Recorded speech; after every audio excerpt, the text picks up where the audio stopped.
सहनाववतु सहनो भुनक्तु सह वीर्यं कर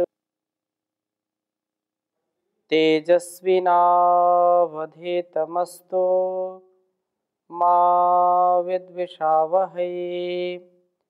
ओम शांति शांति शांति। वैदिक जीवन पद्धति की इस कक्षा में पुनः आप सभी श्रोताओं का, दर्शकों का हृदय की गहराइयों से अभिनंदन है, स्वागत है।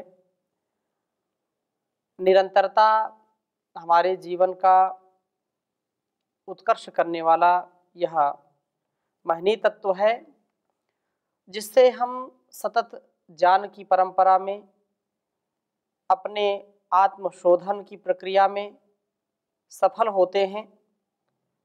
एक एक विचार व्यक्ति के जीवन में क्रांतिकारी परिवर्तन करता है। हम अपने निजता में पूर्ण पवित्रता का आधान करें, तेजस्विता का आधान करें, हम दिव्य गुणों वाले बने। प्रभु की शक्ति के द्वारा ही हम अपने उत्तम से उत्तम कर्मों का संपादन कर पाते हैं। अतः कभी भी हम उस कार्य को ना करें जो हमारे लिए अहितकारी है, जो हमारे लिए अकल्याणकारी है। जब मेरे लिए कि वह अकल्याणकारी होगा तो निसंदेह वह इस समाज के लिए, राष्ट्र के लिए भी अकल्याणकारी होगा। अर्थात यदि अध्यात्म जीवन में मैंने काम, क्रोध, लोभ, मोह, ईर्ष्या, द्वेष पर विजय प्राप्त करके उत्कर्ष का आधान किया है, तो निसंदेह वह दूसरों को भी प्रेरित करने वाला स्वभाव होता है। हम स्वयं भी उससे प्रदीप्त होते हैं, अपने जीवन को प्रकाशित करते हैं तथा दूसरों को भी जो अंधकार में है, अज्ञान में, अभाव में, अन्याय और अधर्म में प्रवृत्त हो रहे हैं, ऐसे लोगों को भी हम समाहित करके उनको भी उत्कर्ष की ओर ले जाने वाले बनते हैं। ऋग्वेद के चतुर्थ मंडल के छठे सूक्त का हम स्वाध्याय कर रहे हैं और बहुत ही उत्तम उत्तम इस सूक्त में मंत्र हैं। मधुवचा ऋतावा हमने पिछली कक्षा में, ज्ञान विस्तार व वासना कक्षा इस चौथे मंत्र को पढ़ा था हमने। और पांचवें मंत्र में भी बहुत सुंदर बात कही कि हम नपी तुली गति वाली बने। हमारी गति में प्रगति हो, दुर्गति न हो, हम संतुलित जीवन वाले बने तथा ज्ञानपूर्वक गति करते हुए सदा अपराजित हो। अर्थात किसी से हम विजयी जो हमसे हो जाए ऐसा ना हो, अर्थात हम सदा सर्वदा सर्वत्र विजय होने वाले हों। हम ऐसा ना हो कि पराजित हो जाएं, अपराजय हमारा जीवन होना चाहिए। और इसी प्रकार से छठे मंत्र में बहुत सुंदर उपदेश किया था कि ज्ञानी पुरुष तेजस्वी व शत्रु भयंकर होता हुआ कल्याणकारिणी व रमणीय दृष्टि से सबको देखता है। जो ज्ञानी पुरुष होता है, तेजस्विता उसका आभूषण है तथा शत्रुओं के लिए वह रुद्र रूप है, भयंकर रूप होता है। और जब सामान्य दृष्टि से हम कहें तो वह सबके लिए अकल्याणकारी नहीं हो सकता, सबके लिए अतिशय कल्याणकारी होता है। सबको एक दृष्टि से देखने वाला, न्यायकारी, दयालु और कृपालु होता है। इसका ज्ञान वासना अंधकार से आवृत नहीं होता और इसका शरीर निरोगी बना रहता है। यह बहुत ही महत्वपूर्ण बात है कि हम चाह कर के भी वासना शून्य नहीं हो पाते हैं, तथा शरीर को निरोगी नहीं बना पाते हैं।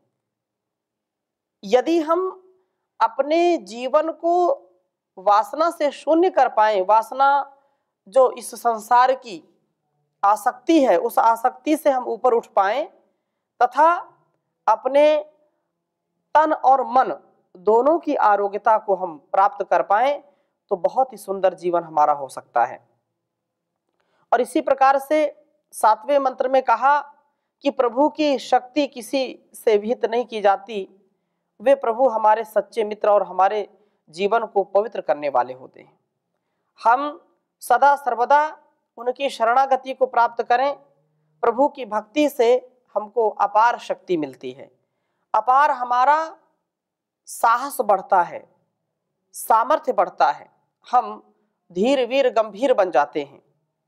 अब 8वें मंत्र का स्वाध्याय करेंगे। बहुत सुंदर चर्चा की है। इसमें यह कहा कि प्राण साधना और प्रभु दर्शन, कि हम प्रभु का दर्शन करने वाले बने। उसके लिए कहा कि दुर्यम पंच जीजन संवत्सानाः स्वसारो अग्निम मानुषीषु भिक्षु, कि शरीर में द्विपंचादश अर्थात जो प्राण हैं, ये प्राणायाम के द्वारा निरुद्ध होने पर चित्त की एकाग्रता के द्वारा प्रभु का प्रकाश करने वाले हैं। इस वेद मंत्र में बहुत ही प्रबल दृढ़ता के साथ प्राण साधना पर बल दिया है कि हम प्राण साधना करें, योग साधना करें। यम नियम आसन प्राणायाम प्रत्याहार धारणा ध्यान समाधि, ये जो 8 अंग महर्षि ने बताए हैं, इनका अनुष्ठान करके हम हर संसार के समस्या का समाधान पा सकते हैं।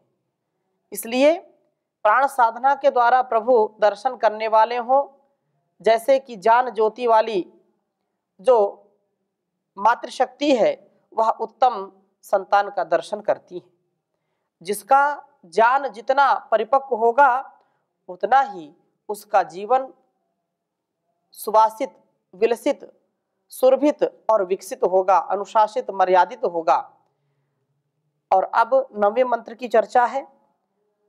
इसको मैं आपके समक्ष लिखता हूं और फिर इसके विषय में कुछ चर्चा आपके समक्ष करूंगा। ओम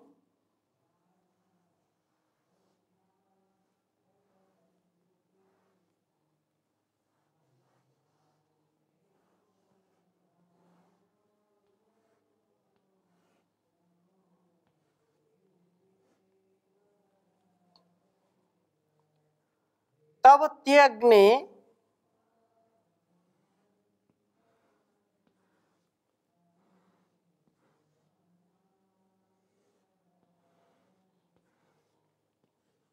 तवत्ये अग्ने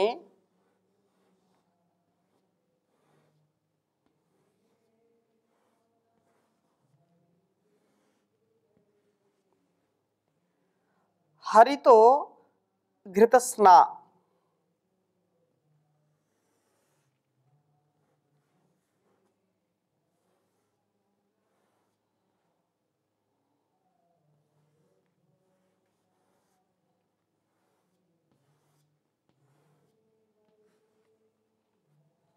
हरितो घृतस्ना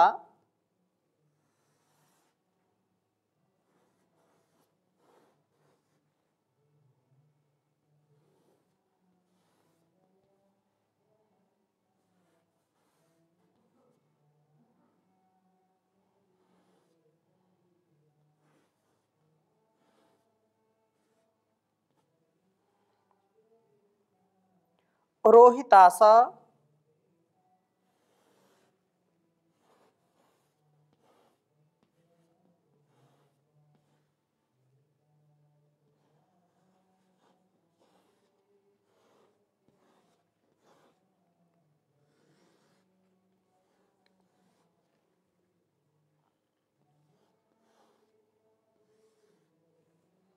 रोहितास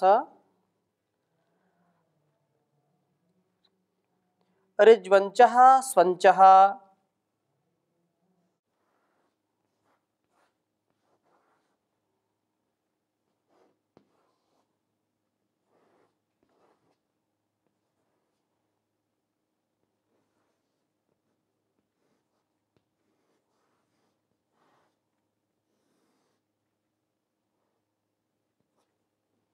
ऋज्वंचः स्वंचः।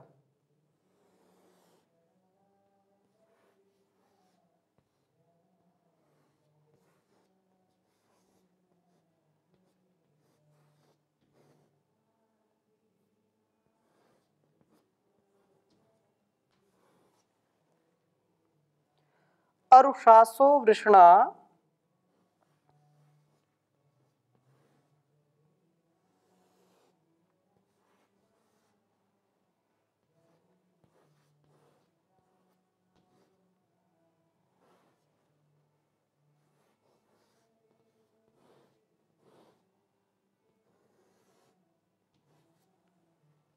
अरुषासो वृषणा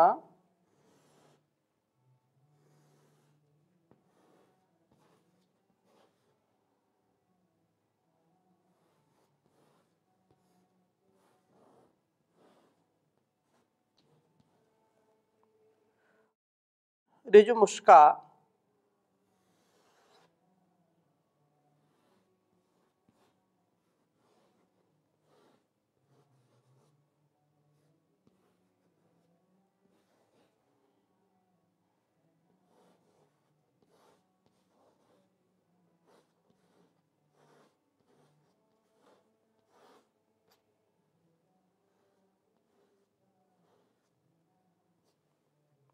ऋजुमुष्का आ देवतातिमन्हन्त। आ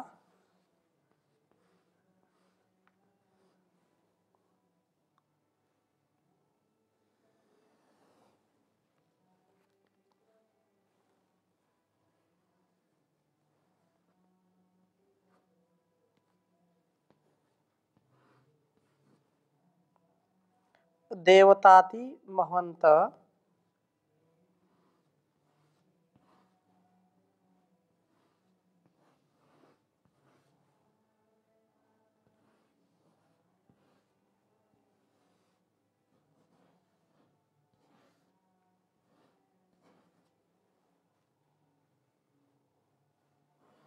महवंत।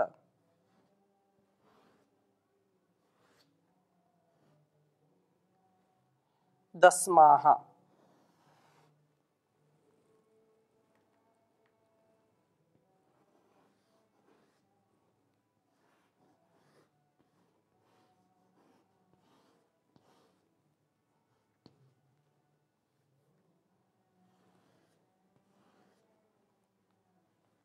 ऋग्वेद के चतुर्थ मंडल का छठा सूक्त है, उसका यह 9वां मंत्र है।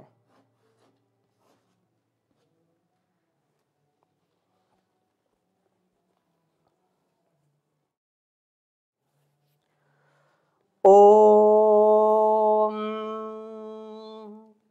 तवत्ते अग्ने हरितो घृतस्ना रोहितास ऋज्वंचः स्वंचः अरुषासो वृष्णा ऋजुमुष्का आ देवतातिमहन्ता दस्माः। ओम तवत्ते अग्ने हरितो घृतस्ना रोहितासा ऋज्वंचः स्वंचः अरुषासो वृष्णा ऋजुमुष्का आ देवतातिमहन्ता दस्माः। बहुत ही सुंदर भाव इस वेद मंत्र का है। प्रार्थना की है कि हे अग्रणी प्रभु, सबको सतत ऊपर उठाने वाले, सबको प्रकाश देने वाले, सब में प्राण फूंकने वाले परमात्मा, प्राणों से युक्त करने वाले प्रभु, तब आपके ते वे हरितः इंद्रियाश्व, जो घृतस्नाः अर्थात दीप्ति को जो बरसाने वाले हैं, टपकाने वाले हैं, बड़े दीप्त हैं। रोहितासह तेजस्विता के कारण रक्त वर्ण के हैं। ऋज्वंचः सरल गति वाले हैं, स्वंचः उत्तम गति वाले हैं। अरुषासः ये आरोचमान हैं। वृषणः जो शक्तिशाली हैं। ऋजुमुष्काः सरल व शक्तिशाली। ये दस्माः दर्शनी इंद्रियास्व देवतातिम दिव्य गुणों के विस्तार को व यज्ञ को आहवंत पुकारते हैं। दिव्य गुणों के विस्तार के लिए, यज्ञों के लिए प्रार्थना करते हैं। जिस समय हमारी ज्ञानेंद्रियां ज्ञानदीप्त आरोचमान होती हैं और कर्मेंद्रियां तेजस्विता के साथ तेजस्वी शक्तिशाली होती हैं, उस समय हमारी वृत्ति दिव्य गुणों के विस्तार वाली होती है। हमारा झुकाव यज्ञात्मक कार्यों में हो जाता है। हम यजनशील बनते हैं। कल्याणकारी कर्मों का अनुष्ठान करने में पूर्ण उत्साह के साथ संलग्न हो जाते हैं। यह वेद मंत्र, यह संकेत हमको कर रहा है कि जब तक हमारे अंदर ज्ञान का आधार नहीं होगा और इंद्रियों का नियंत्रण नहीं होगा, तब तक हम प्रकाशित नहीं हो सकते, अपने दिव्य गुणों का आधार नहीं कर सकते हैं। अतः हमारी इंद्रियां ज्ञानदीप्त व तेजस्वी हों। हमारी जो भी ज्ञानेंद्रियां हैं, वो ज्ञानेंद्रियां 5 ज्ञानेंद्रियां, 5 कर्मेंद्रियां, और जब ज्ञानेंद्रियों में तेजस्विता नहीं होगी, ज्ञान से युक्त नहीं होगी, हमारा जो मन मस्तिष्क है, उन इंद्रियों का जो हमारा यह अस्तित्व है, उसमें विशेष रूप से आत्मोन्नति का, राष्ट्रोन्नति का, संसार की उन्नति का, यदि हम दिव्य कर्म नहीं कर पाएंगे, उसका ज्ञान हम नहीं रख पाएंगे, तो जो कर्म इंद्रियां हैं उनका कोई अस्तित्व नहीं होगा। अतः ज्ञानेंद्रियां जो हमको जान कर आती हैं और कर्म इंद्रियां जिनसे हम कर्मों का अनुष्ठान करते हैं, उनमें बड़ी दिव्यता होनी चाहिए, तेजस्विता होनी चाहिए। अतः जब तक इंद्रियां चंचल रहेंगी, मन चंचल रहेगा, इंद्रियां हमारे नियंत्रण में नहीं रहेंगी, तब तक हम कितना भी प्रयास करें, हम सफल नहीं हो पाएंगे। फिर प्रश्न उठता है कि इन इंद्रियों को कैसे नियंत्रण में लाएं? इंद्रियों को नियंत्रण में लाने का उपाय यही है कि हम स्वाध्याय करें, वेदानुकूल आचरण करें, योग यज्ञ संध्या हवन करें। जब जब हम विचलित होने लगें, स्वाध्याय में संलग्न हो जाएं, अपने से जो बड़े ज्ञानी हैं, महापुरुष हैं, विद्वान हैं, धीर गंभीर हैं, ऐसे लोगों का संग करें।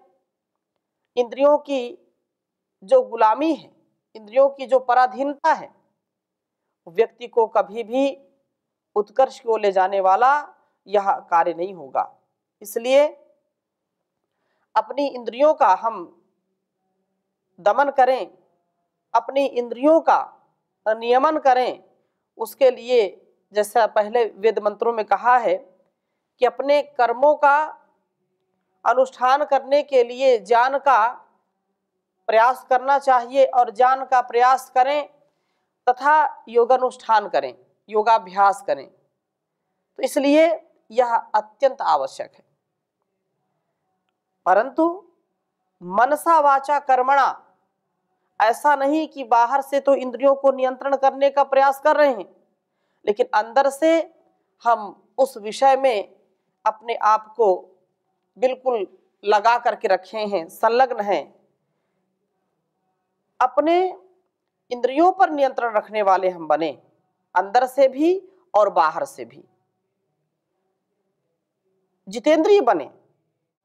महर्षि मनु बहुत सुंदर लिखते हैं, श्रुत्वा स्पृष्ट्वा च दृष्ट्वा च भुक्त्वा घ्रात्वा च यो नरः न हृष्यति ग्लायति वा स विज्ञेयो जितेंद्रियः। कितनी सुंदर परिभाषा दी है कि संसार में जितेंद्रिय कौन है, किसने इंद्रियों को जीत लिया है। तो कहा कि जो मनुष्य सुनकर, स्पर्श करके, देख करके, खा करके, सूंघ करके ना तो प्रसन्न होता है और ना अप्रसन्न होता है, उसे ही जितेंद्रिय जानना चाहिए। इसका तात्पर्य यह कभी नहीं है कि कोई व्यक्ति अनजान है, उसको उतना जान ही नहीं है और वह उन वस्तुओं के प्रयोग का भाव न समझता हुआ प्रयोग कर रहा है। ऐसा ज्ञान विज्ञान जिसके अंदर समाहित है, जो इस संसार के व्यवहारों में भी खरी कसौटी में खरा उतरा है और संसार के व्यवहारों में भी, रूप रस गंध शब्द स्पर्श आदि के व्यवहारों में भी जो विवेक वैराग्य पूर्वक, ज्ञान पूर्वक बरतता है, वही वास्तव में जितेंद्रिय है। और भी बात कही है कि वसे कृत्वेन्द्रियाग्रामं संयम्य च मनस्तथा सर्वान संधायेत दर्शनान अक्षिण्ण योगस्तदनु तनुम। कहा कि जो मनुष्य इंद्रियों के समूह को वश में करके और मन को नियंत्रित करके योगाभ्यास के द्वारा शरीर को क्षीण न करते हुए अपने सब प्रयोजनों को सिद्ध करता है, वही जितेंद्रिय है, वही धीर गंभीर विद्वान है। अतः इंद्रियों का स्वामी बनने का हम प्रयास करें, इंद्रियों का कभी भी हम उनकी पराधीनता स्वीकार न करें। हम अपने जीवन और जगत के कल्याण के लिए इंद्रियों को पराजित करें, हम इंद्रिय जित बने। महाभारत ने बहुत सुंदर बात कही, दृश्यन्ते ही महात्मानो बध्यमाना स्वकर्म भी इंद्रियाणाम अनिशत्वात् राजानो राज्य विभ्रमैहि। कि इंद्रियों का स्वामी न बनने से, इंद्रियों का नियंत्रण न कर पाने से क्या होता है, जब हम इंद्रियों के दास बन जाते हैं, इंद्रियों का हम नियमन नहीं कर पाते हैं, उनका संयमन नहीं कर पाते हैं, तो होता क्या है। तो महात्मा जन अपने ही कर्मों से और राजा लोग राजकीय भोग विलासों से बंधनों में फंस जाते हैं और ऐसा खूब देखा जाता है। इसलिए इंद्रियाणाम विचरताम विषयस्वापहारिषु संयमे यत्नमातिष्ठेत विद्वान यन्तेव वाजिनाम। बहुत सुंदर चर्चा की है कि विद्वान मनुष्य अपनी ओर आकर्षित करने वाले विषयों में विचरने वाली इंद्रियों के नियंत्रण में उसी प्रकार यत्न करे जैसे सारथी घोड़ों के नियंत्रण में यत्न करता है। अब एक दिन का यह काम नहीं है कि एक दिन कर लिया और दूसरे दिन छोड़ दिया। तो हम अपने इंद्रियों पर नियंत्रण करने का प्रयत्न करें। कल ही हमारी बहुत स्वाध्यायशील बहन प्रियंवदा जी पूछ रही थी कि हम बार बार इस मन को नियंत्रित करते हैं, इंद्रियों को नियंत्रित करते हैं, लेकिन देश काल परिस्थिति ऐसी हो जाती है कि हम फिर भटक जाते हैं। तो इसके लिए अभ्यास आवश्यक है। जैसा शास्त्रों में बताया है कि हम अपने आसक्ति को एक पल का, एक क्षण का भी प्रश्रय न दें। अपने मन की जो अविवेकपूर्ण निर्णय हैं, अविवेकपूर्ण जो हम निर्णय कर लेते हैं कि ऐसा करना चाहिए, ऐसा करना चाहिए, उनको छोड़ करके विवेक पूर्वक, पूर्ण विवेक के साथ हम कर्म करें तो निसंदेह हमारा जीवन दिव्य बन जाता है, भव्य बन जाता है। हम इंद्रियों के स्वामी बन जाते हैं, इंद्रियों के दास नहीं बनते। और इंद्रियों का जो स्वामी बन जाता है तो वेद का यह आदेश, संदेश, उपदेश हमारे लिए है कि हम दिव्य गुणों के विस्तार वाले तथा यज्ञी वृत्ति वाले होंगे, ऐसा बनेंगे, इसमें कोई संदेह नहीं है। और यदि केवल दिखावटीपन हमने किया, हमने केवल आडंबर किया, तो अधिक दिन तक यह कार्य चल नहीं सकता है। हम अधिक दिन तक इसको दिखावे के रूप में नहीं रख सकते हैं। इसलिए तन मन से मनसा वाचा कर्मणा उस प्रभु की भक्ति करें और उसकी शक्ति से ही अपने जीवन को सुव्यवस्थित, मर्यादित, संयमित करें। बहुत सुंदर बात कही है, पथिक जी ने बहुत सुंदर भजन लिखा है।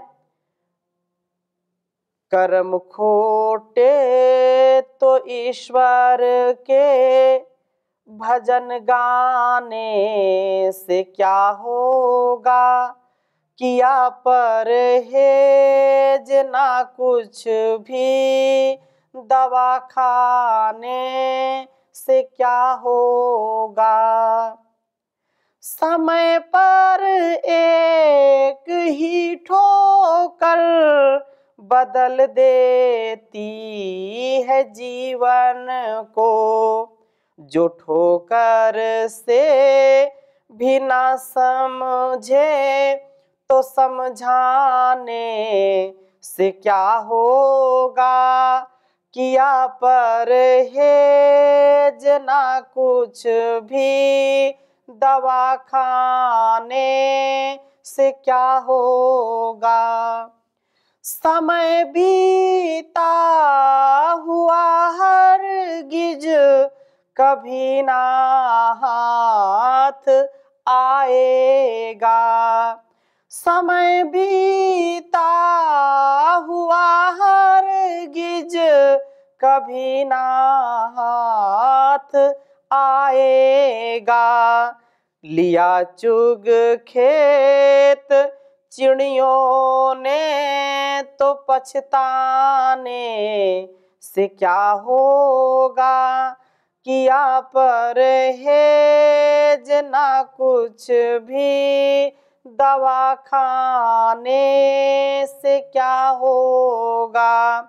कर्म खोटे तो ईश्वर का भजन गाने से क्या होगा।